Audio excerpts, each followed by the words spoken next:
এক পাহাড় সবুজ অরণ্য, সব মিলিয়ে সাজেক বেরি, দুচোখ যেদিকে যায় সবুজ আর সবুজ, আর মেঘের খেলা। পাহাড়ি আদিবাসীদের বৈচিত্র্যময় জীবন দেখার জন্য সাজেক বেরিতে দেশ বিদেশ থেকে ছুটে আসে হাজার হাজার ভ্রমণ পিপাসীরা।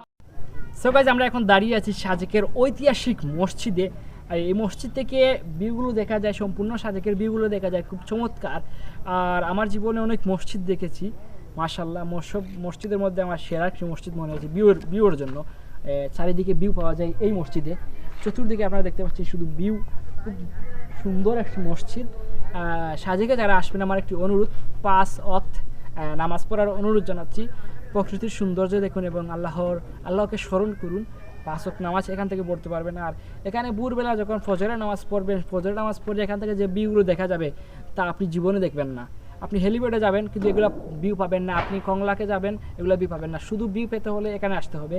আর ফজরের নামাজ পর ফজরের নামাজের পর এখান থেকে যে ভিউগুলো দেখা যায় তা অসাধারণ অসাধারণ অসাধারণ, তুলনা করার মতন কিছু নেই।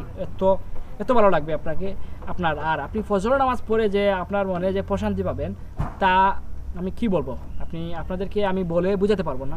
সো গাইস, সঙ্গেই থাকুন আর মসজিদের সিনেমাটিক শটগুলো দেখুন। হাজার পাখির গানে জাগ্রত, হাজার নদী আর গ্রাম, এ যে আমার জন্মভূমি, আমার মাতৃভূমি বাংলা দেশ তার নাম। এ যে আমার জন্মভূমি, আমার মাতৃভূমি বাংলা দেশ তার নাম। হাজার পাখি